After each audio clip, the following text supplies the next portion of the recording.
Bonsoir, peuple de Dieu. Je suis le pasteur Samuel Essomba Mandeng de l'Église du Seigneur Jésus-Christ à Lyon, dénommée La Mission des disciples du Christ.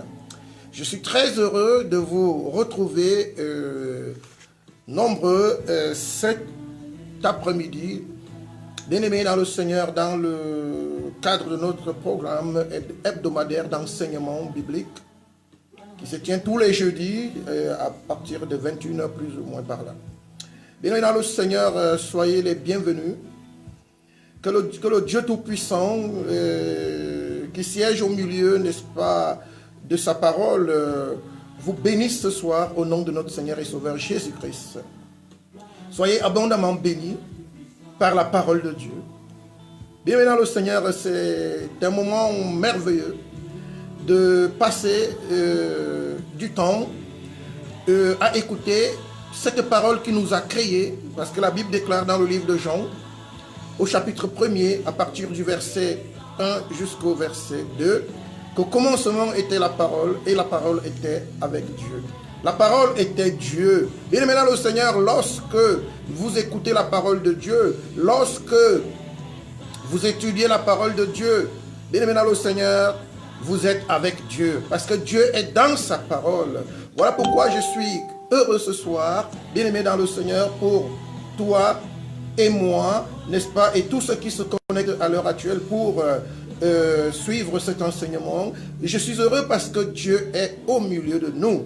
Dieu est dans sa parole. Ce soir encore, Dieu nous accompagne dans sa parole pour nous instruire, pour nous accorder, n'est-ce pas, la connaissance sans laquelle, bien aimés dans le Seigneur, nous ne pouvons pas véritablement avoir connaissance de la volonté parfaite de Dieu. Bien aimés dans le Seigneur, nous commençons ce programme, le temps pour moi de remercier le Seigneur, de lui rendre grâce pour tout ce qu'il fait pour nous. Alléluia. Bien-aimés dans le Seigneur, nous commençons ce programme. Éternel, notre Père et notre Dieu, Dieu Tout-Puissant, Dieu Créateur, toi le seul et unique véritable Dieu, c'est à toi, Père éternel, que j'adresse cette prière, parce que tu es notre Père céleste. Seigneur, je te bénis pour cette merveilleuse parole, Seigneur, que tu as mise à notre disposition. Je te bénis pour ton esprit qui enseigne encore ce soir, car aucun homme ne peut prétendre sur la terre enseigner ta volonté. Je te bénis pour le peuple ton peuple que tu as rassemblé ce soir, Seigneur, pour écouter cet enseignement. Seigneur, tu es dans ta parole. La Bible déclare que ta parole est l'épée de l'esprit. Je prie donc, mon Dieu, mon roi, que ta parole descende comme une épée. Seigneur, pour libérer, oh mon Dieu, mon roi, tous ceux qui sont captifs, tous ceux qui n'ont pas cette facilité, Seigneur, de méditer ta parole, d'écouter ta parole, que ta parole libère tous ceux qui sont maintenus dans les chaînes de la servitude. La Bible déclare que ton royaume ne consiste pas seulement en parole, mais en puissance. Je te prie donc, mon Père et mon Dieu, que ta puissance se manifeste également à travers ta parole qui va être enseignée ce soir. Glorifie-toi dans ta parole, fais éclater ta gloire dans nos vies au travers de ta parole. Merci notre Père et notre Dieu, parce que tu m'accordes à moi-même la grâce, Seigneur, ce soir encore, de m'utiliser comme un simple instrument pour parler à ce peuple ce soir. Que ton nom soit élevé et que ton nom soit glorifié. Au nom de Jésus, j'ai ainsi prié. Amen. Bien-aimés dans le Seigneur, bonsoir. Et soyez les bienvenus autour de ce programme. Ce soir, bien-aimés dans le Seigneur, nous parlons du jugement dernier. Bien dans le Seigneur, généralement, les gens ont peur. C'est un sujet qui fait peur aux gens. Lorsqu'ils entendent parler du jugement dernier, bien aimé, il y en a qui tremblent. Bien aimé dans le Seigneur, je ne crois pas que un homme qui veut véritablement entrer dans le royaume des cieux a besoin de trembler lorsqu'on parle de jugement dernier. Bien-aimés dans le Seigneur, si nous vivons dans la volonté de Dieu, nous ne pouvons pas avoir peur du jugement dernier. Bien-aimé, un homme qui ne se reproche de rien, un homme qui marche selon les normes de la société, n'a pas peur de la police, n'a pas peur du juge, n'a pas peur du tribunal. Alléluia. Bien-aimé dans le Seigneur, je bénis notre Père et notre Dieu parce que tu n'as pas peur. Voilà pourquoi tu t'es connecté ce soir pour écouter cet enseignement. Que Dieu vous bénisse abondamment, vous tous qui êtes connectés en ce moment, et même toutes les personnes qui auront la grâce de suivre cet enseignement en différé. Bien-aimés, nous parlons du jugement dernier. Dieu, en effet, jugera les vivants et les morts. La Bible nous parle, n'est-ce pas, du jugement dernier. Le jugement dernier est un temps qui a été décidé et fixé par Dieu de son propre chef pour manifester sa justice avec équité sur les œuvres et les actions humaines sur terre. Alléluia.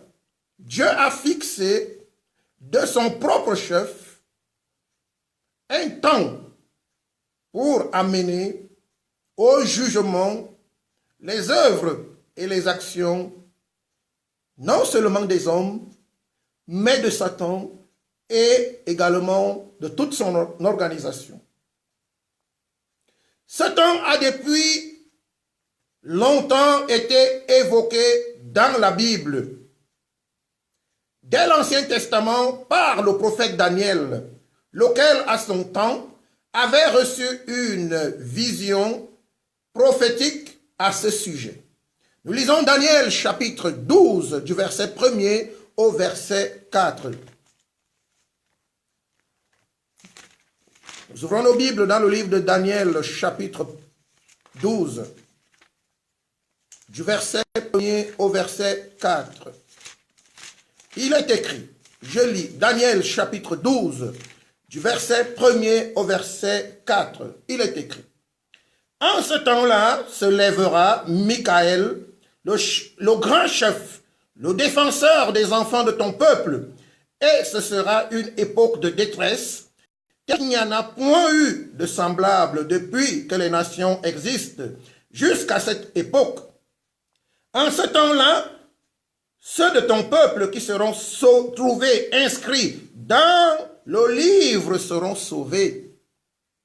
Plusieurs de ceux qui dorment dans la poussière de la terre se réveilleront, les uns pour la vie éternelle et les autres pour l'opprobre, pour la honte éternelle. Ceux qui auront été intelligents brilleront comme la splendeur du ciel. Et ceux qui auront enseigné la justice à la multitude brilleront comme les étoiles à toujours et à perpétuité.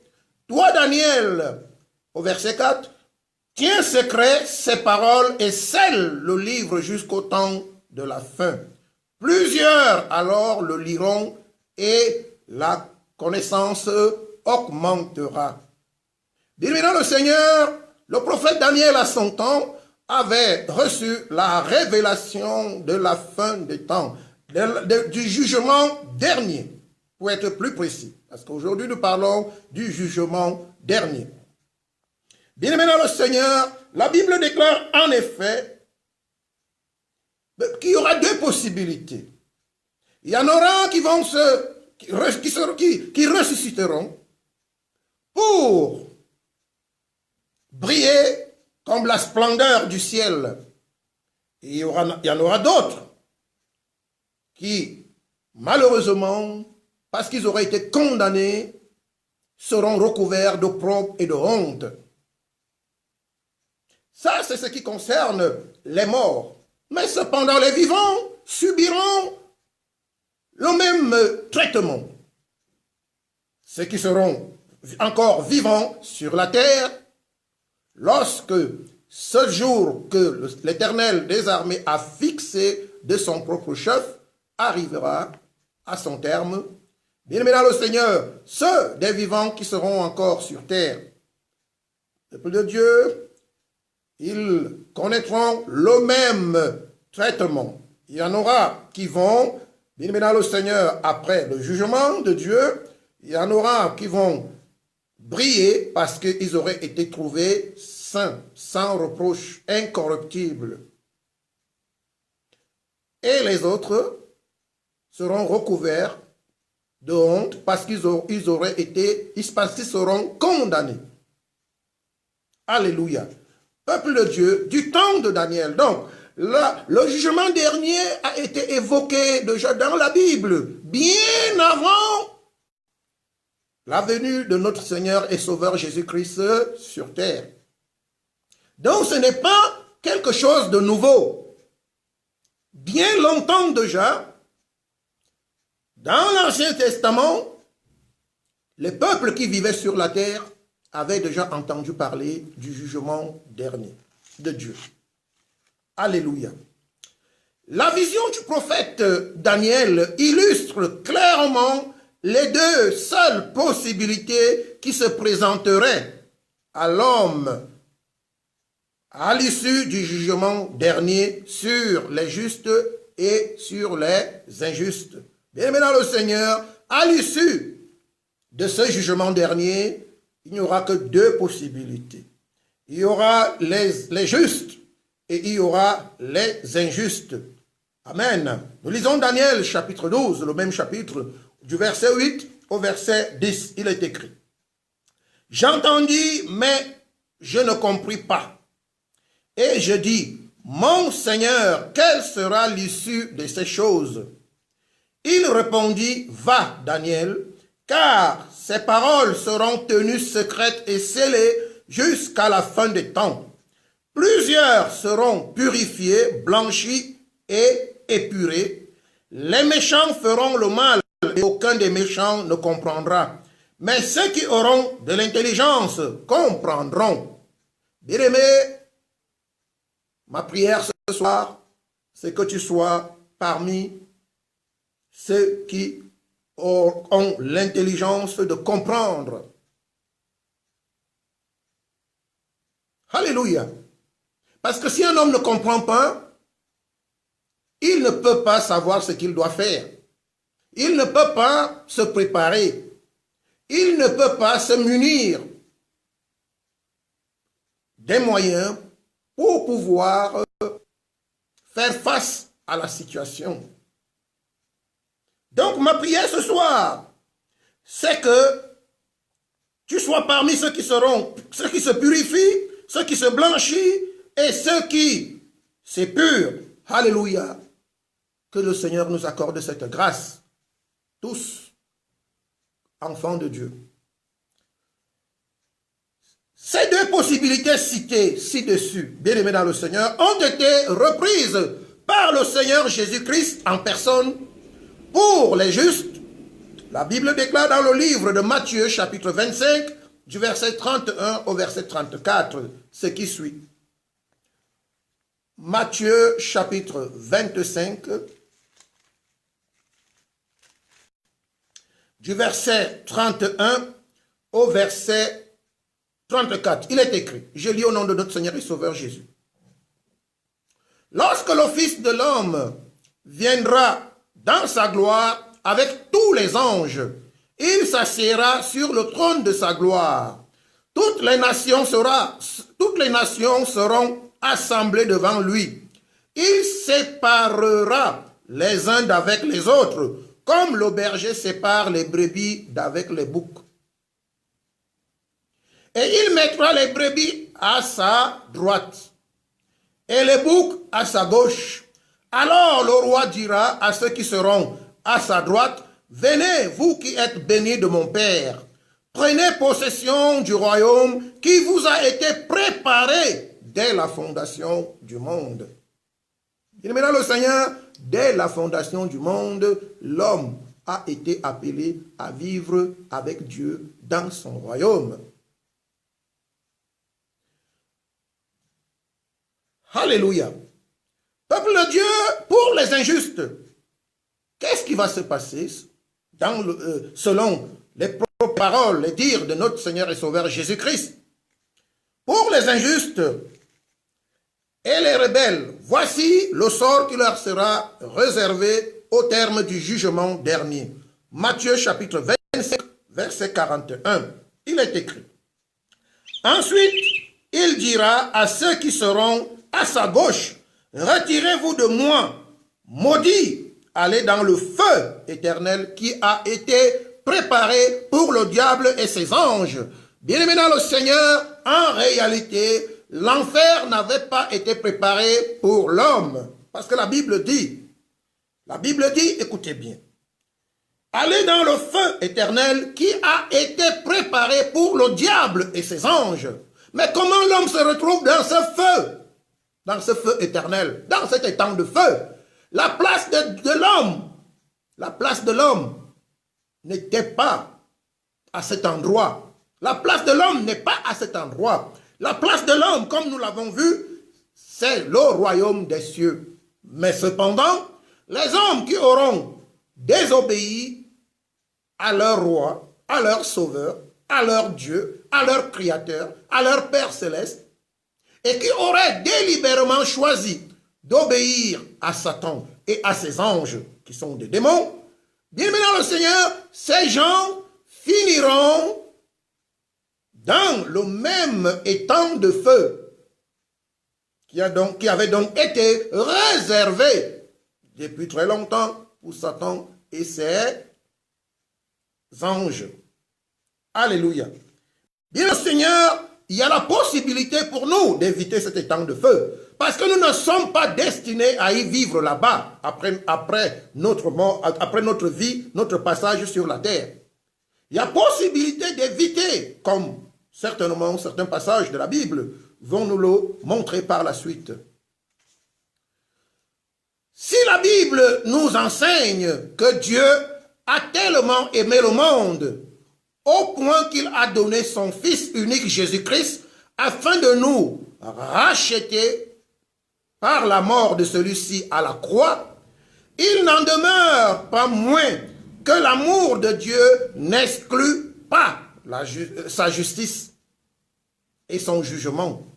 L'amour de Dieu n'exclut pas sa justice et son jugement. Dieu est juste, ça fait partie de sa nature. Dieu est juste, il est incorruptible. Ça fait partie de la nature de Dieu. Bien-aimés, comme nous pouvons le lire dans le livre d'Ecclésiaste chapitre 12, du verset 13 au verset 14, nous lisons Ecclésiaste.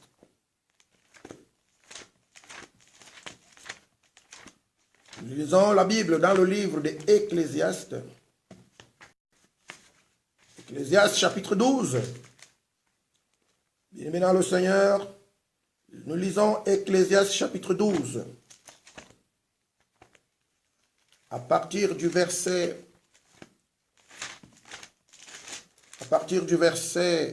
13 au verset 14. Amen. Ecclésiaste chapitre 12, du verset 13 au verset 14, il est écrit.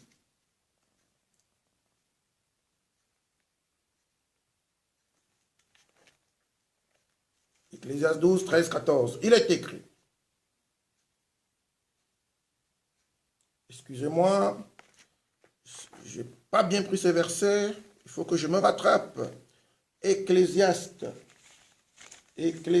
chapitre 12, si je ne me trompe pas.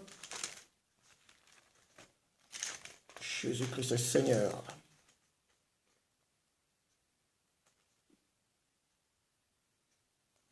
La justice de Dieu n'exclut pas son jugement. Saint-Esprit, fais-moi grâce pour me retrouver sur ce verset que je n'ai pas bien noté. Ecclésiaste, je suis en train de fouiller ces versets. Alors, la parole du sage sont comme des aiguillons. Bien, maintenant le Seigneur, je pourrais revenir dans ces versets, nous allons avancer. Je pourrais revenir tantôt dans ces versets. La justice de Dieu exige et consiste à mettre à découvert et en lumière les œuvres des ténèbres de Satan et de son organisation, ainsi que toute la méchanceté humaine qui se pratique dans les lieux secrets en vue de les condamner à l'issue d'un jugement dernier. Bien-aimés dans le Seigneur, la justice de Dieu consiste tout simplement à mettre à découvert et en lumière les œuvres des ténèbres de Satan et de son organisation. Et bien sûr, bien entendu, cette justice s'étend sur les êtres humains, alléluia, bien-aimés dans le Seigneur, pour condamner les œuvres et les actions que mènent ceux-ci dans les lieux secrets. Alléluia. Bien-aimés, vous êtes d'accord que le Seigneur doit juger ceux qui se cachent pour faire du mal aux autres. De même que dans notre société, alléluia, la police est chargée de punir les contrevenants et tous ceux qui se tiennent en embuscade pour tendre des pièges aux innocents. Alléluia. Bien-aimés dans le Seigneur, Dieu a réservé le jugement dernier pour les hommes qui se tiennent dans des lieux secrets pour organiser la rapine, pour organiser la tuerie, pour organiser la méchanceté. Amen. Nous lisons 1 Corinthiens chapitre 4 verset 5. 1 Corinthiens chapitre 4 verset 5. 1 Corinthiens chapitre 4 verset 5. Je lis au nom de notre Seigneur et Sauveur Jésus-Christ la Bible dans le livre de 1 Corinthiens.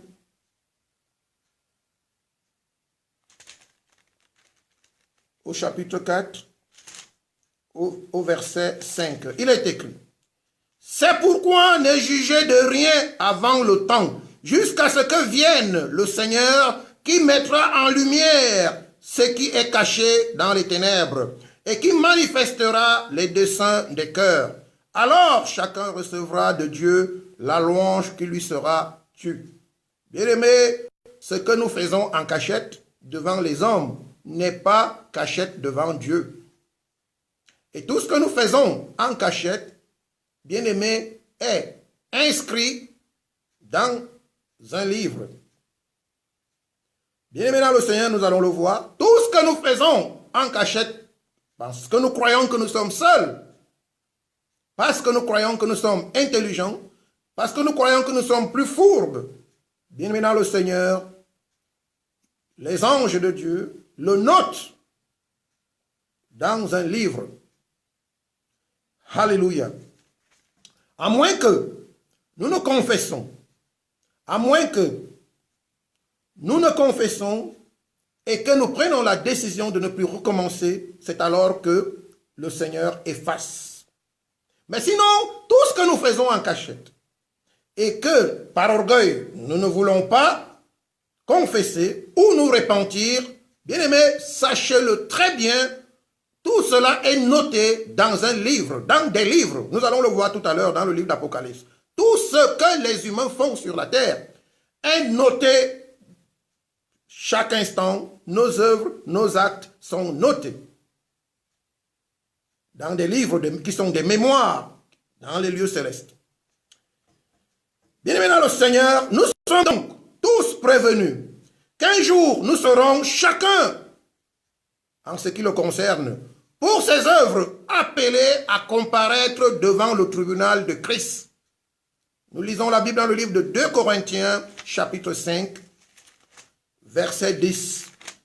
2 Corinthiens, chapitre 5, verset 10. Il est écrit, je lis au nom de notre Seigneur et Sauveur Jésus. Car il nous faut tous comparaître devant le tribunal de Christ, afin que chacun reçoive selon le bien ou le mal qu'il aura fait, étant dans son corps. Et maintenant le Seigneur, ce corps que tu portes, ce corps que nous portons, bien dans le Seigneur, tout ce que nous faisons de bien ou de mal, il y a une mémoire qui enregistre toutes nos œuvres. Toutes nos actions sont enregistrées. Cependant, le corps ne sera pas responsable. Parce que le corps ne réfléchit pas, le corps ne pense pas, le corps en réalité n'est qu'un emballage, un contenant, un abri. Le corps est un abri pour l'âme et l'esprit. Le corps ne se présentera pas au jugement. Le corps retournera dans la poussière là où il a été tiré. Voilà pourquoi on dit, tu es poussière et tu retourneras dans la poussière. Mais l'âme n'est pas sortie de la poussière. L'esprit n'est pas sorti de la poussière. L'esprit a été donné par Dieu et il retournera à Dieu. Et l'âme retournera également pour comparaître devant le tribunal de Christ pour toutes les actions qu'on aura posées lorsqu'on vivait sur la terre, dans son corps. Bien entendu, comme on venait de le voir mentionné dans le livre de 2 Corinthiens, chapitre 5, au verset 10. Alléluia. Dans les cieux, Jésus-Christ est celui devant lequel nous allons tous comparaître, car il est le seul qui rendra la justice de Dieu. Bien, le Seigneur, si tu ne crois pas en Jésus, si tu n'adores pas Jésus, tu adores, je ne sais pas, peut-être sa maman. Par exemple, hier, nous avons eu l'Assomption. Donc, aucun passage de la Bible ne parle de l'Assomption. C'est pratiquement un dogme religieux, un dogme qui ne relève pas du tout de la parole de Dieu. Si tu adores les anges, si tu adores la coutume, si tu adores la tradition, si tu adores les biens de ce monde, je ne sais pas ce que tu adores, mais sache que celui qui va te juger, celui devant qui tu es appelé à comparaître un jour, il s'appelle bien entendu Jésus-Christ de Nazareth. Si tu n'as pas, durant ton pèlerinage sur la terre, durant ton passage sur la terre, appris à marcher avec Jésus dans sa parole. Si tu n'as pas appris à obéir à Jésus-Christ dans sa parole, si tu n'étais pas plié à l'exercice de mettre la parole de Dieu en pratique, bien-aimé, sache-le très bien, tu n'auras pas un autre juge devant toi. Dans les cieux, il n'en existe pas. Celui qui jugera s'appelle Jésus-Christ. Nous lisons Jean chapitre 5, verset 2. Bien-aimé, tout ce que le Saint-Esprit me donne pour enseigner, il l'accompagne avec la parole, les versets bibliques. Voilà pourquoi vous allez remarquer que nos enseignements sont truffés de versets bibliques. Parce que nous ne disons pas des choses qui relèvent de notre intelligence, de notre sagesse humaine, mais nous amenons à votre connaissance la parole de Dieu qui est inspirée par le Saint-Esprit. Jean chapitre 5, verset 22. Jean chapitre 5, verset 22. Il est écrit, je lis au nom de notre Seigneur et Sauveur Jésus-Christ, Jean chapitre 5 au verset 22. Il est écrit, le Père ne juge personne, mais il a remis tout jugement au Fils. Alléluia. Bien-aimé, si tu crois contourner Jésus-Christ, sache que Jésus-Christ est incontournable. Incontournable, parce qu'il est d'ailleurs Dieu. Jésus-Christ est Dieu. Alléluia. Bien-aimé, Jésus-Christ est Dieu. C'est lui qui va juger. Personne d'autre ne va juger dans les cieux. C'est Jésus-Christ qui va juger. C'est devant Jésus que nous allons tous comparaître. Tous. Personne ne pourra échapper. À ce stade, il est important de souligner ce qui suit. Il reviendra à chacun de nous de répondre de ses propres actes, étant donné que l'homme ne peut récolter que ce que l'on aura sémé. Bien-aimé, personne ne répondra à ta place. Personne ne répondra à ta place. Il n'y aura pas de témoin. Dans le tribunal de Dieu, il n'y a pas de témoin. On a besoin de témoins dans les tribunaux humains parce que le juge ne voit pas dans l'invisible. Le juge ne voit pas les actions secrètes des hommes. Mais Dieu voit les actions secrètes des hommes. Donc tout ce que nous faisons quand nous pensons être en cachette, bien-aimés, nous sommes à découvert devant Dieu. Donc Dieu n'a pas besoin de témoins. Dieu n'a pas besoin de quelqu'un qui va l'appuyer dans son jugement. Il n'a pas besoin de quelqu'un pour l'aider à rechercher la vérité. Parce que Dieu connaît tout, il sait tout. Il est omniscient, omniprésent et omnipotent. La Bible déclare qu'avant même que la pensée ne monte dans notre cœur, Dieu la connaît déjà. Ça veut dire qu'aujourd'hui, Dieu sait déjà ce que tu penseras demain. Il sait déjà ce que tu penseras dans 5 ans, dans 10 ans, si tu prêtes longue vie. La Bible dit, nulle créature n'est cachée devant Dieu. Alléluia. Bien maintenant le Seigneur, chacun répondra pour ses propres actes. Voilà pourquoi. Bien mais écoute bien. Jamais dans la vie ne participe au péché de quelqu'un.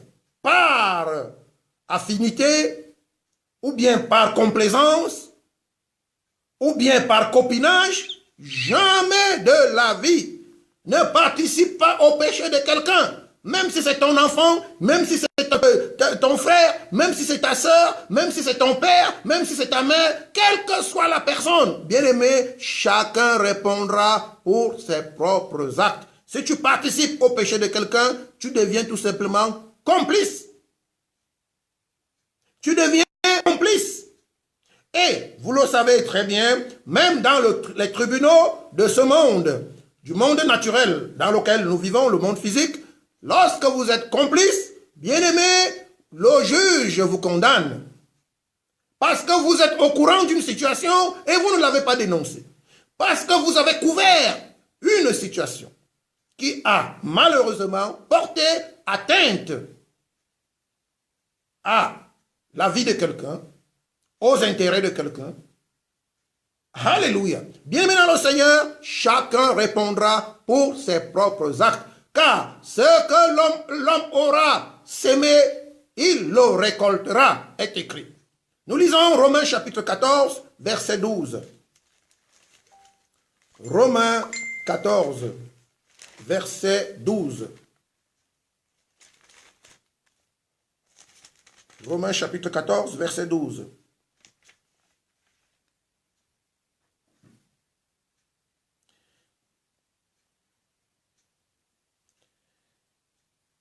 Je lis la Bible dans le livre de Romains, chapitre 14, au verset 12, il est écrit. Ainsi, chacun de nous rendra compte à Dieu pour lui-même. Ainsi, chacun de nous rendra compte à Dieu pour lui-même. Personne ne rendra compte à Dieu pour vous. Le pasteur rendra compte à Dieu pour lui-même et la mission que le Seigneur lui a confiée. Chacun à son niveau rendra compte pour lui-même. Il est donc à noter que nul ne pourra échapper à la comparution divine, à ne pas confondre avec la condamnation divine. Bien évidemment, le Seigneur, ne confondons pas la comparution divine et la condamnation divine. La comparution divine, c'est le fait de se présenter devant le juge qui va examiner votre situation. C'est-à-dire, nous allons tous comparaître devant Jésus-Christ, les justes et les injustes. Mais à l'issue de cette comparution, les condamnations seront donc prononcées. Donc, ne confondons pas la comparution et la condamnation. Les condamnations seront prononcées pour ceux qui sont coupables. Et ceux qui ne sont pas coupables ne seront pas condamnés. Voilà pourquoi la Bible dit, dans le livre de Romains, Romains chapitre 1er, Romains chapitre 8, verset 1er, la Bible dit, il n'y a pas de condamnation pour ceux qui sont en Jésus-Christ. Alléluia. La Bible dit, il n'y a pas de condamnation pour ceux qui sont en Jésus-Christ. Que signifie ceux qui sont en Jésus-Christ? Signifie tout simplement ceux qui sont devenus un avec Christ. Les véritables disciples du Seigneur Jésus ne peuvent être condamnés parce qu'ils font à la lettre la volonté de Jésus-Christ. Alléluia. Ils font la volonté de Jésus-Christ. Bien maintenant le Seigneur,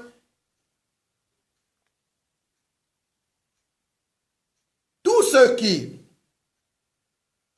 ne font pas la volonté de Dieu aujourd'hui seront condamnés, tout simplement. Souvenez-vous, la Bible dit, celui qui croira sera sauvé. Dans le livre de Marc chapitre 16, au verset 14, il est écrit, celui qui croira sera sauvé, celui qui ne croira pas sera condamné. Alléluia, peuple de Dieu. Nous lisons Hébreux chapitre 9, verset 27. Personne n'échappera à la comparution divine. Et je l'ai dit, à ne pas confondre avec la condamnation divine. Quelle que soit la manière dont on se serait comporté de son vivant, on n'échappera pas. Hébreux chapitre 9, verset 27. Hébreux chapitre 9, verset 27, il est écrit, « Et comme il est réservé aux hommes de mourir une seule fois, après quoi vient le jugement. » Alléluia. Il est réservé aux hommes de mourir une seule fois, après quoi vient le jugement. La Bible est claire. Si vous mourrez avant le jour du jugement, vous allez attendre le jugement. Si vous êtes toujours en vie, le jour du jugement, bien là le Seigneur, vous allez passer directement au jugement. Que le Seigneur nous fasse grâce pour que ce jour ne soit pas un jour de pleurs. Alléluia, comme il en sera certainement pour certaines personnes.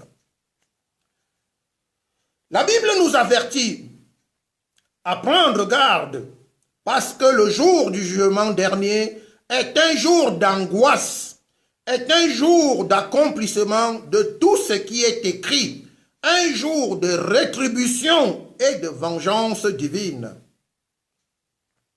Pour tous ceux qui disent que la Bible, c'est un vieux livre d'histoire, c'est un livre de contes, c'est un livre qui n'est plus d'actualité, bien maintenant le Seigneur, sachez-le très bien, la parole de Dieu est une prophétie. Lorsqu'elle sort, elle court vers son temps. Et lorsqu'elle arrive au terme du temps qui lui a été fixé, bien aimé, elle s'accomplit. Alléluia. Quand vous lisez l'Ancien Testament, vous voyez que le prophète Ésaïe avait prophétisé la naissance de Jésus des milliers d'années après. Jésus naquit. Bien aimé, s'il y a une chose qui est certaine, certainement certaine, c'est la parole de Dieu. Luc chapitre 21, verset 22. Nous lisons Luc chapitre 21, verset 22. Il est écrit. Car ce seront des jours de vengeance pour l'accomplissement de tout ce qui est écrit. Et maintenant le Seigneur. Car ce seront des jours de vengeance pour l'accomplissement de tout ce qui est écrit. Il n'y a rien qui est écrit qui ne s'accomplira pas. Tout s'accomplira. Parce que Dieu n'est pas un homme pour mentir, ni le fils d'un homme pour se repentir. Dieu, il a les moyens d'exécuter ce qu'il dit. La parole le dit d'ailleurs, que Dieu veille sur sa parole pour l'exécuter. C'est pour cette raison, en tant qu'enfants de Dieu, nous devons faire très attention à notre façon de vivre. Nous devons être vigilants sur le type de fondement sur lequel nous bâtissons notre édifice spirituel. Aussi que sur le type de matériaux que nous utilisons. Bien-aimés dans le Seigneur, vous savez, la Bible déclare que nous sommes un édifice spirituel dans la mesure où nous marchons selon l'Esprit, dans la mesure où nous faisons la volonté de Dieu, dans la mesure où nous avons tout abandonné et que nous avons pris la croix, nous nous chargeons de cette croix pour suivre Christ, qui est le chemin, la vérité et la vie éternelle. C'est par lui qu'il faut passer pour arriver au Père. Sans lui, il n'y a pas de possibilité pour arriver au Père. Aucune. Bien-aimés, nous lisons 1 Corinthiens chapitre 3, versets 10 à 15. 1 Corinthiens. 1 Corinthiens chapitre 3, versets 10 à 15. Je lis au nom de notre Seigneur et Sauveur Jésus-Christ. Il est écrit: selon la grâce de Dieu qui m'a été donnée, j'ai posé le fondement comme un sage architecte, et un autre bâtit dessus. Mais que chacun prenne garde à la manière dont il bâtit dessus. Car personne ne peut poser un autre fondement que celui qui a été posé, à savoir Jésus-Christ. C'est Jésus-Christ qui a posé les fondements de l'édifice spirituel que nous sommes appelés à être. Bien aimé, il n'y a pas d'autre fondement. Si tu bâtis ta vie spirituelle sur de faux fondements, si tu bâtis ta vie spirituelle sur une principauté, une divinité, un ange, si tu bâtis ta vie spirituelle sur des saints, sur des reliques, si tu bâtis ta vie spirituelle sur la coutume, la tradition, sur le mensonge, sur l'iniquité, sur la corruption, si tu bâtis ta vie spirituelle en dehors des fondements qu'a posé Jésus-Christ, bien-aimé, sache-le très bien, tu seras un édifice qui sera éprouvé par le feu de Dieu. Alléluia. Et c'est par cette épreuve qu'on verra si tu mérites le salut ou alors les temps de feu. La Bible dit, car personne ne peut poser un autre fondement que celui qui a été posé, à savoir Jésus-Christ. Or, si quelqu'un bâtit sur ce fondement avec de l'or, de l'argent, des pierres précieuses, du bois, du foin, du chaume, l'œuvre de chacun sera manifestée. Bien-aimé dans le Seigneur, le travail que je suis en train de faire sera manifesté. Je ne peux pas, je peux cacher si je suis faux, je peux cacher aux hommes, mais ça sera manifesté le jour du jugement. Le jour du jugement, vous saurez si je vous avais dit la vérité ou le mensonge. Mais il ne faut pas attendre le jour du jugement, parce que vous avez la possibilité de vérifier les Écritures, comme les chrétiens de Béry. Ils vérifiaient les Écritures. Ils vérifiaient l'authenticité des Saintes Écritures. Bien-aimé, prends l'habitude de vérifier les Saintes Écritures. Lorsque un homme de Dieu te prêche la parole de Dieu, lorsque tu entends parler de Dieu, vérifie les Saintes Écritures. Dieu ne se trouve pas en dehors de sa parole. Dieu est dans sa parole. Même si Dieu est omniscient, omniprésent et omnipotent, Dieu est partout, bien entendu, mais seulement en ce qui concerne.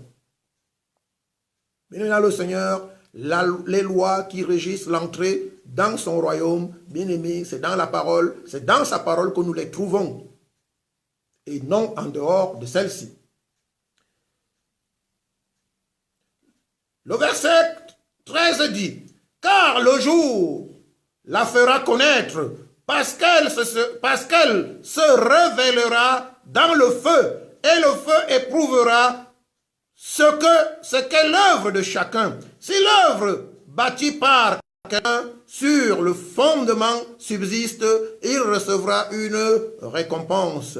Si l'œuvre de quelqu'un est consumée, il perdra sa récompense. Pour lui, il sera sauvé. Mais comment? Mais comme au travers du feu. Bien maintenant le Seigneur, en d'autres termes, cela signifie que ton édifice, c'est-à-dire l'homme que tu es en train de devenir, c'est-à-dire l'homme spirituel. Parce que chaque jour, nous étudions la parole de Dieu, et c'est un aliment que nous consommons et qui nous fait croître. Bien-aimé, au terme de la croissance, quelle espèce d'édifice spirituel tu seras devenu? Quelle espèce d'édifice spirituel tu seras devenu?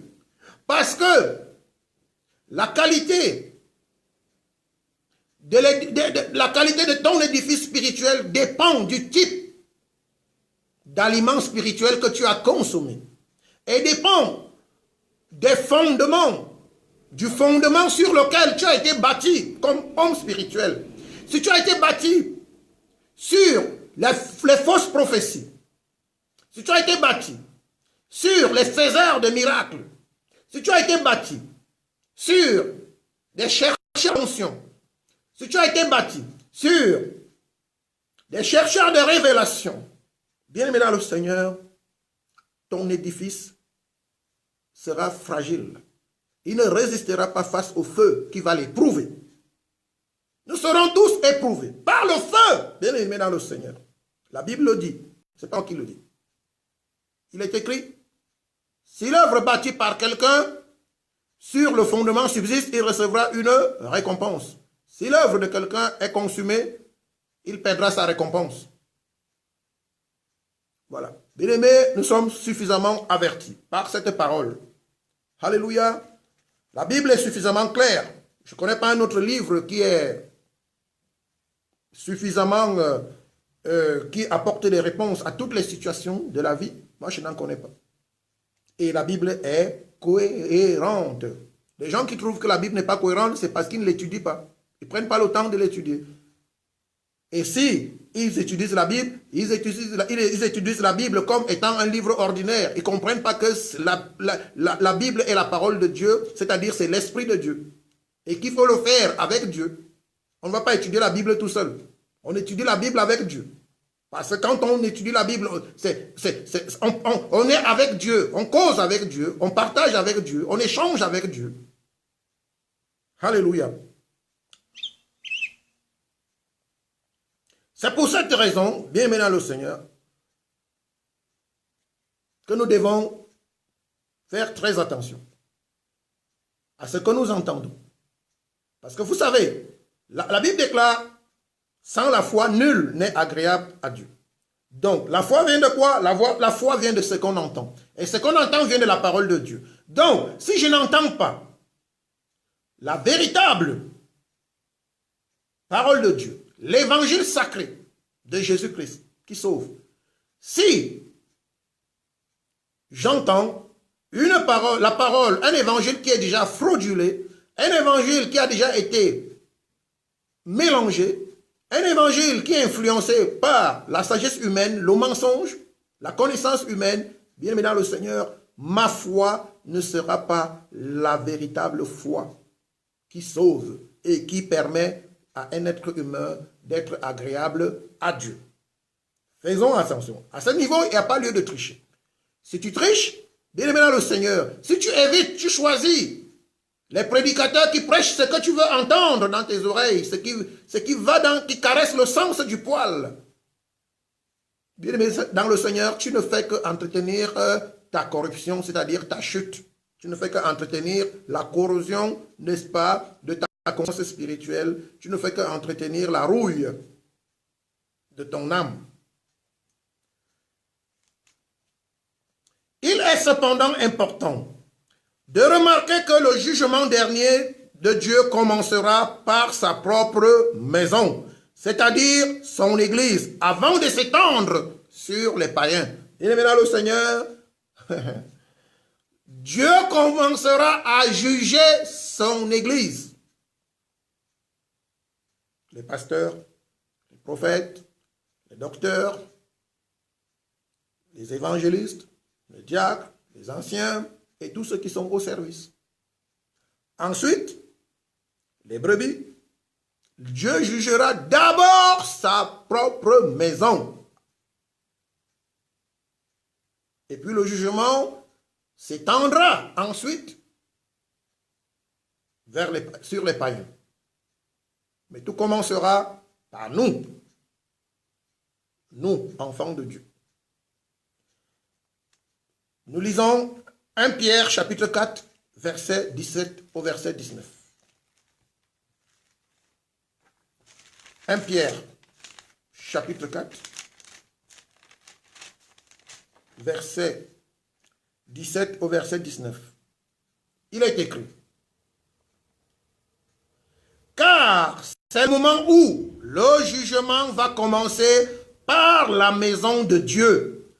Or, si c'est par nous qu'il commence, quelle sera la fin de ceux qui n'obéissent pas à l'évangile de Dieu? La question est posée. Bien-aimé, j'espère que tu as une Bible sous ta main. Quand tu viens suivre ces enseignements, il faudrait toujours, je te conseille toujours de prendre ta Bible avec toi et un calepin pour noter les versets. C'est la parole de Dieu. Ne viens pas seulement écouter.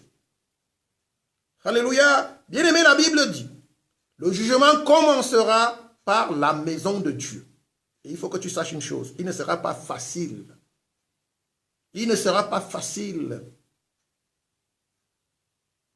de sortir de là sans condamnation. Écoutez bien ce que la Bible dit. Car c'est le moment où le jugement va commencer par la maison de Dieu. Or, si c'est par nous qu'il commence, quelle sera la fin de ceux qui n'obéissent pas à l'évangile de Dieu? Au verset 18, écoutez bien. Et si le juste se sauve avec peine, et si le juste se sauve avec peine, que deviendront l'impie et le pécheur? Avez-vous compris? Si le juste se sauve avec peine. Bien aimé, le royaume des cieux, ce n'est pas ce que les hommes font sous la terre, où on mélange tout dans un sac, et puis on met la peinture dessus, on peint, et puis ça brille aux yeux des aveugles qui courent après dessus. Non. Le royaume de Dieu, bien aimé dans le Seigneur, il s'agit quand même du créateur du ciel, de la terre et de l'univers tout entier.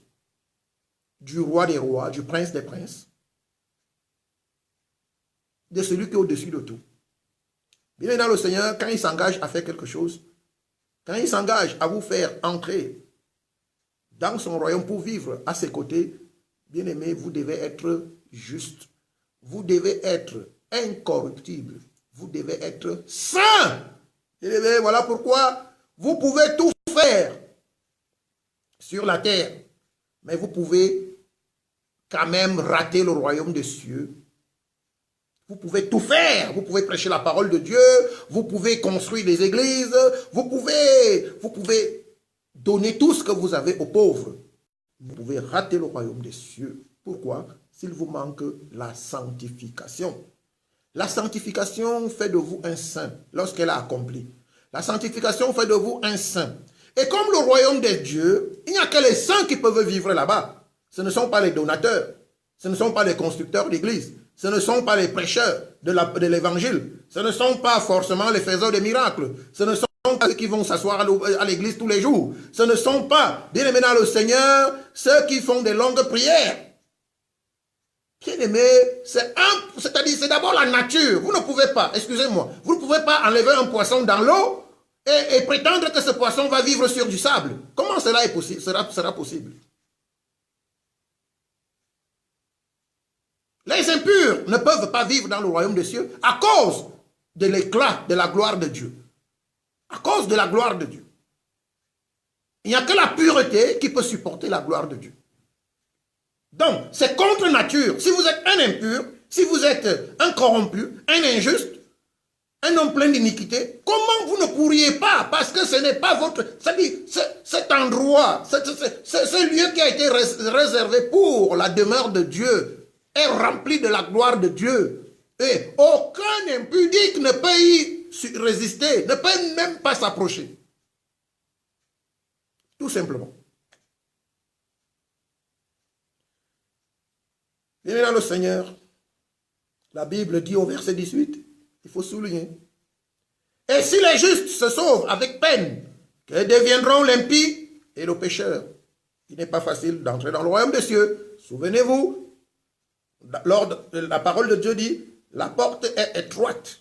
La porte est étroite et peu la trouvent. La porte est étroite et peu la trouvent. Mais la porte qui mène à la perdition, elle est large et beaucoup passent par là, dit la parole de Dieu. Bien-aimés, faisons attention.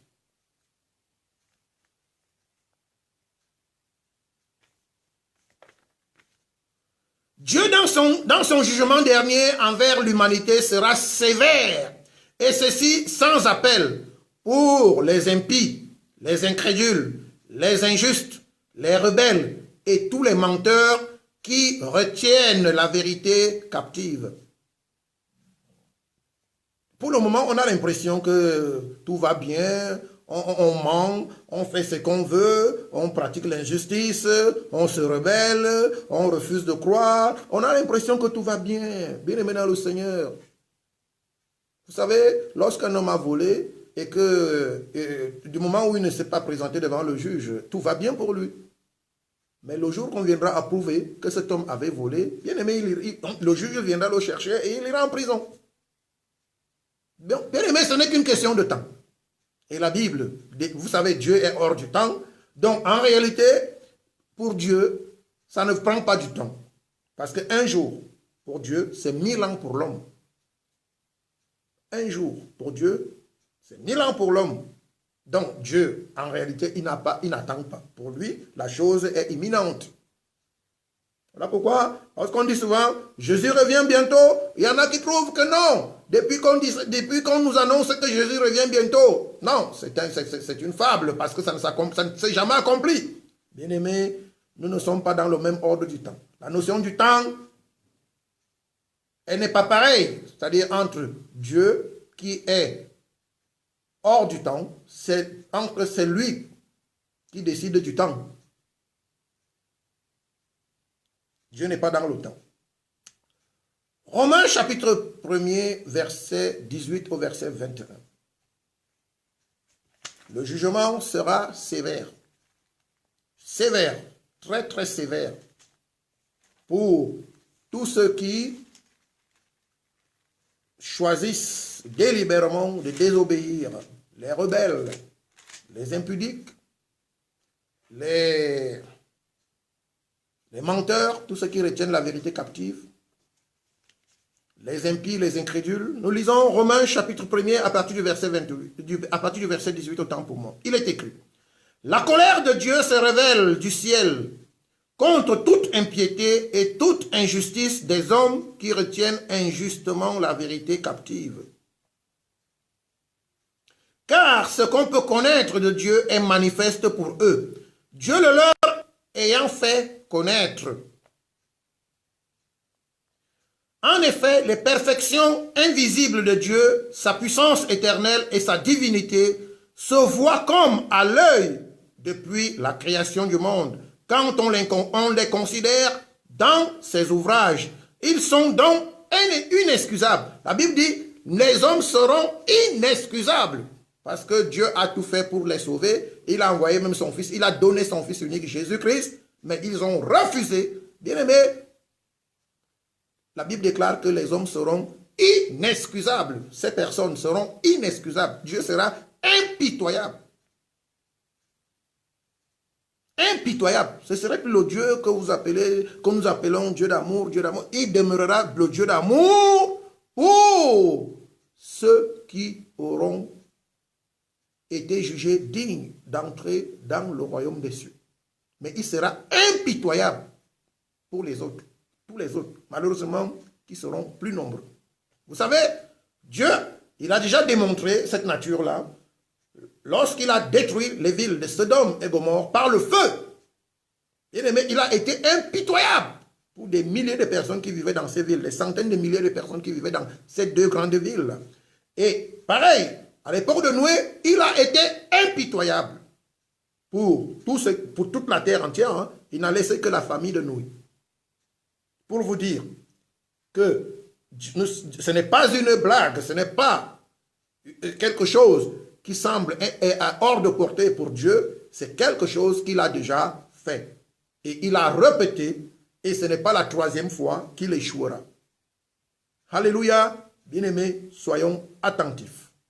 La Bible déclare au verset 21, « Puisque ayant connu Dieu, ils ne l'ont point glorifié comme Dieu et ne lui ont point rendu grâce, mais ils se sont égarés dans leurs pensées et leur cœur sans intelligence a été plongé dans les ténèbres, Voilà pourquoi ils ont choisi de suivre Satan dans les ténèbres. Or, Satan a déjà été condamné pour vivre son éternité dans les temps de feu. Et comme les hommes se plaisent à imiter Satan, à se réfugier dans les ténèbres pour poser des actions, des œuvres de méchanceté vis-à-vis de leur prochain, bien maintenant le Seigneur, Dieu va leur réserver la même fin que Satan. Le seul moyen d'éviter de tomber en face de la colère du Dieu redoutable et incorruptible, impitoyable au jour du jugement dernier, est de rechercher sa volonté dans la vérité et de mettre celle-ci en pratique. Ce qui revient à dire croire en Jésus-Christ, être conduit par son esprit, afin de devenir parfaitement un avec lui comme ses disciples l'ont été. Bien-aimés dans le Seigneur, il y a lieu d'éviter de tomber face à la colère d'un Dieu redoutable, d'un Dieu incorruptible, d'un Dieu impitoyable. Au jour du jugement, il y a possibilité. Nous lisons 1 Jean chapitre 4 verset 17. 1 Jean chapitre 4 verset 17, il est écrit: « Tel il est, tel nous sommes aussi dans ce monde. C'est en cela que l'amour est parfait en nous, afin que nous ayons de l'assurance au jour du jugement. » C'est-à-dire, je dois être tel que Christ est dans ce monde. Christ était incorruptible dans ce monde. Il était un homme de bien dans ce monde. Il était juste dans ce monde. Il était bon dans ce monde. Bien-aimés dans le Seigneur, la Bible dit, il faut que nous soyons comme Christ, comme tel. Nous devons être, pour que l'amour soit parfait en nous. Alléluia, nous devons être un avec Christ, comme il a été un avec ses disciples. Vous avez vu que la plupart de ses disciples, d'ailleurs, ont vécu comme Christ. Ils n'avaient plus de vie, ils ont fait de Christ leur vie. Et ils vivaient pour Christ. Voilà comment on peut échapper à la colère de Dieu. Mais si on veut faire sa vie, si on veut jouir sans toutefois tenir compte des lois fixées par Dieu, non, il n'est pas interdit de jouir des biens de ce monde. Mais si on ne tient pas compte des lois qui sont fixées par celui à qui appartient ces biens, bien-aimé dans le Seigneur, on devient tout simplement coupable. Alléluia, on devient coupable. Nous lisons. Nous allons finir cet enseignement dans très bientôt.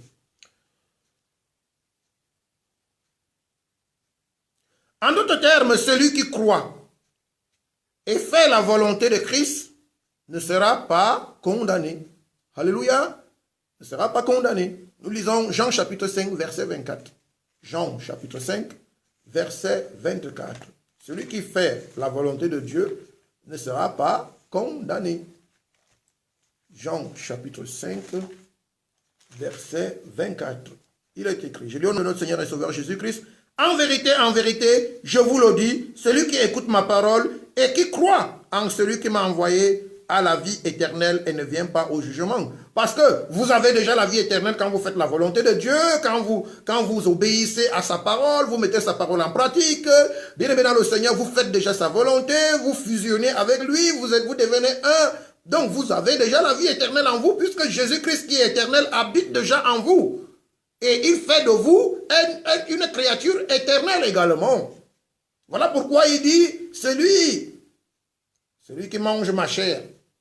Vous voyez, celui qui mange ma chair et qui boit mon sang, quand bien même il sera mort, il ressuscitera. Donc vous avez la vie éternelle en vous parce que vous mangez le corps de Christ. Manger le corps de Christ, ça veut dire manger sa parole. Ça veut dire la mettre en pratique. Vous vivez de cette parole. C'est ça qu'on appelle manger le corps de Christ. Vous mangez le corps de Christ, vous mettez sa parole en pratique.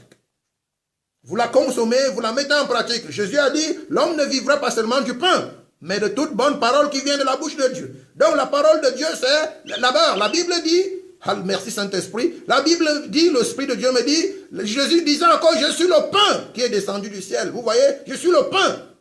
Le pain. Le pain, on se sert du pain pour se nourrir.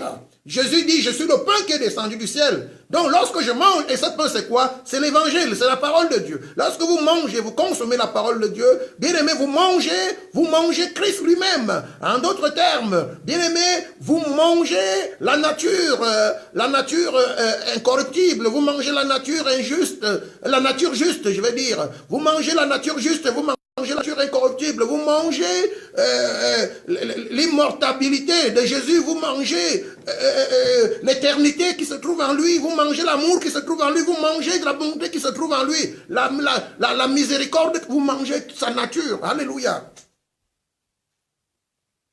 Et vous finissez par devenir un, parce que ce que vous mangez descend dans votre sang. Ce que vous mangez se retrouve dans votre sang. Donc vous mangez Christ, à la fin, votre sang et le sang de Christ sont mélangés. Vous devenez donc un avec Christ.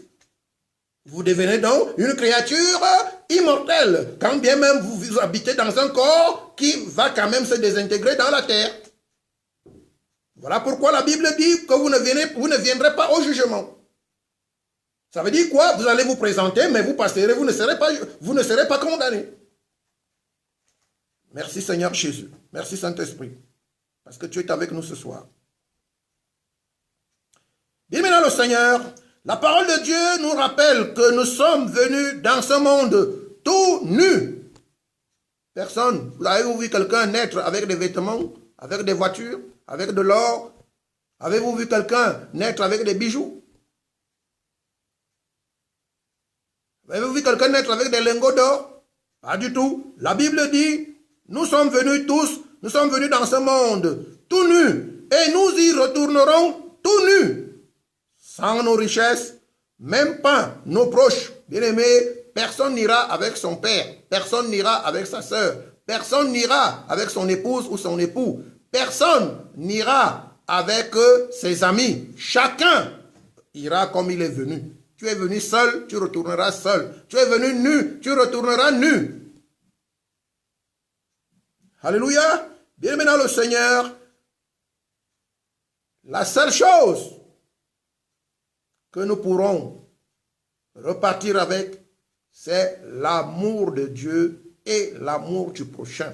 C'est l'unique chose. Pourquoi j'ai dit l'amour de Dieu et l'amour du prochain? Parce que si je mange Jésus, si Jésus vit en moi, l'amour de Jésus est en moi. Voilà pourquoi quand je partirai, bien aimé dans le Seigneur, mon âme se sera rassasiée de l'Esprit de Dieu, de la parole de Dieu. Donc, par conséquent, l'amour de Dieu sera enfoui en moi. Je serai fait d'amour de Dieu. Donc, en partant, je partirai uniquement qu'avec l'amour de Dieu. Rien d'autre. Il n'y a rien qui peut entrer au ciel. Rien, en dehors de l'amour de Dieu. Voilà. Si vous n'avez pas cet amour-là, vous n'entrerez pas. Vos richesses vont rester sur la terre. Les gens vont se discuter ces richesses même. Avant même qu'on vous ait même enterré, les hommes sur la terre vont se partager vos richesses. Les hommes sur la terre vont se ruer sur vos richesses avant même. Tout ce que vous avez pu construire, les gens vont se ruer sur ces richesses. Et, bien aimé dans le Seigneur, malheureusement, tout ce qui est terrestre sera détruit par notre Seigneur et Sauveur Jésus-Christ. Rien de toutes les richesses que nous amassons sur la terre ne pourront entrer dans le royaume des cieux.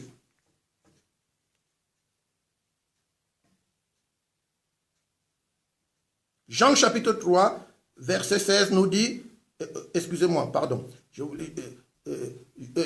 excusez-moi, je ne voulais pas parler de Jean chapitre 3, je voulais dire que le Seigneur Jésus-Christ, c'est lui qui est parti, c'est lui qui est parti, qui est monté au ciel. C'est le même qui viendra pour l'enlèvement et c'est le même qui nous jugera. Alléluia. Jésus-Christ, il est incontournable dans tout ce qu'on peut faire avec Dieu.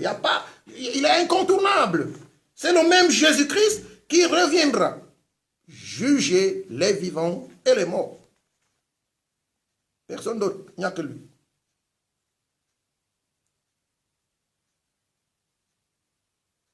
Alléluia.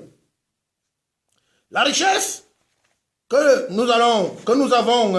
richesses que nous avons multipliées sur la terre, les richesses que nous avons emmagasinées sur la terre, bien aimé dans le Seigneur, les richesses ne pourront pas nous sauver. Les richesses, nous ne pourrons pas acheter l'amour de Dieu avec nos richesses. Attention aux cupides. Nous lisons Jacques chapitre 5 du verset 1er au verset 6. Jacques chapitre 5. Jacques chapitre 5. La richesse ne peut pas nous aider à entrer dans le royaume des cieux. Jacques chapitre 5 du verset 1er au verset 6.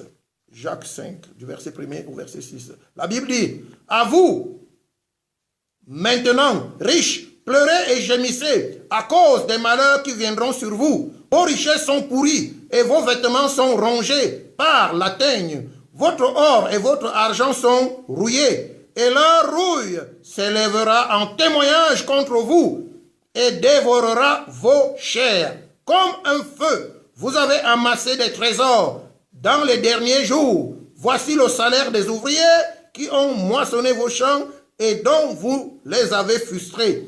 Cris et les cris des moissonneurs sont parvenus jusqu'aux oreilles du Seigneur des armées.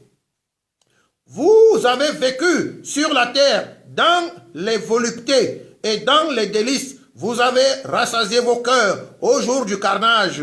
Vous avez condamné et vous avez tué le juste qui ne vous a pas résisté. Bien maintenant le Seigneur, oui, sur la terre, on peut acheter un juge pour s'arracher un acquittement lors d'un procès. Mais cependant, en ce qui concerne le jugement dernier, vous ne pouvez pas vous présenter devant Dieu avec votre argent. Vous serez tout nu. Si vous n'avez pas d'amour en vous, vous serez directement condamné. Parce que Dieu, en vous regardant seulement, il ne verra pas un homme fait à son image et à sa ressemblance. Parce qu'un homme qui est fait à l'image de Dieu, à la ressemblance de Dieu, c'est un homme qui est rempli d'amour. Alléluia.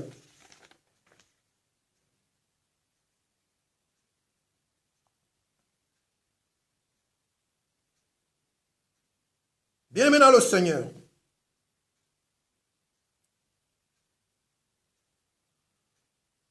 La Bible déclare dans le livre, nous allons ouvrir nos Bibles dans le livre de Ecclésiaste chapitre 5 au verset 15.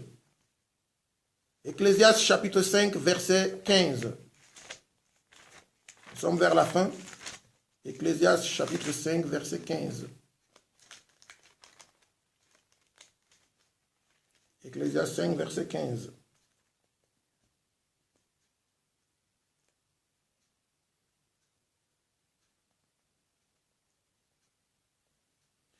Je lis du verset 14 au verset 15, il est écrit.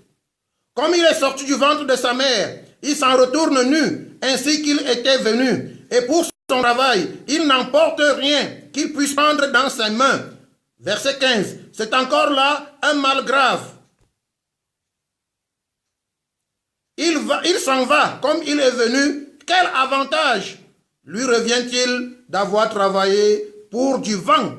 Alléluia. Bien dans le Seigneur. Si vous passez tout votre temps, travail, vous n'avez même pas le temps d'entretenir une relation avec Dieu. Vous ne cherchez pas Dieu dans sa parole. Vous dépensez tout votre temps pour travailler. Sachez que tout ce que vous travaillez va rester sur la terre. Et lorsque vous allez vous placer devant le tribunal de Dieu, bien aimé dans le Seigneur, vous serez sans vos richesses. Vos richesses seraient restées sur la terre, consumées, brûlées par le feu. Vous allez arriver devant Dieu comme un étranger. Vous n'avez pas entretenu une relation contre lui. Vous ne le connaissez pas. Il ne vous connaît pas. Quelle fin vous sera réservée? Nous allons le voir tout à l'heure dans le verset qui suit. Bien maintenant le Seigneur, l'apôtre Jean a eu la grâce de Dieu d'être averti divinement par révélation sur la façon dont va se dérouler le jugement dernier. Et l'a mis sur écrit pour servir de témoignage afin que nul n'en ignore. Apocalypse chapitre 20 du verset 11 au verset 14. Apocalypse.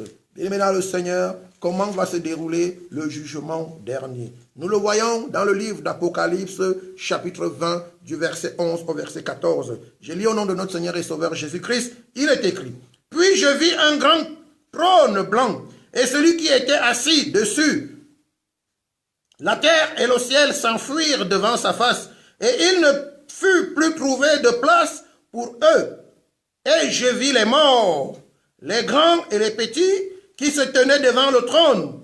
Des livres furent ouverts, et un autre livre fut ouvert, celui qui est le livre de la vie. Et les morts furent jugés selon leurs œuvres, d'après ce qui était écrit dans ces livres. Bien-aimé, pendant que tu vis, quelqu'un est en train d'écrire tout ce que tu fais, en bien ou en mal, sache-le. Si tu crois être seul, non, tu n'es pas seul. Il y a quelqu'un qui voit et qui scrute, minutieusement, je vais dire autant pour moi, il y a quelqu'un qui scrute minutieusement à la lettre tout ce que tu fais. La Bible dit, celui qui est le livre de vie, et les morts furent jugés selon leurs œuvres, d'après ce qui était écrit dans ce livre. La mer rendit les morts qui étaient en elle. La mort et le séjour des morts rendirent les morts qui étaient en eux, et chacun fut jugé selon ses œuvres. Et les morts et le séjour des morts furent jetés dans les temps de feu. Quiconque ne fut pas trouvé écrit dans le livre de vie fut jeté dans les temps de feu. Alléluia. Bien-aimés, nous avons comme ceci, nous mettons comme ceci un terme à l'enseignement de ce soir qui avait pour thème le jugement dernier. Bien-aimés dans le Seigneur, le jugement dernier est incontournable dans la vie d'une créature, d'un être humain. Bien-aimés, nous retenons que il n'y aura que deux possibilités qui vont s'offrir à nous, aux humains, à l'issue de ce jugement. Soit vous avez été acquittés et vous entrerez dans le royaume des cieux qui vous a été préparé depuis la fondation du monde, ou vous, suite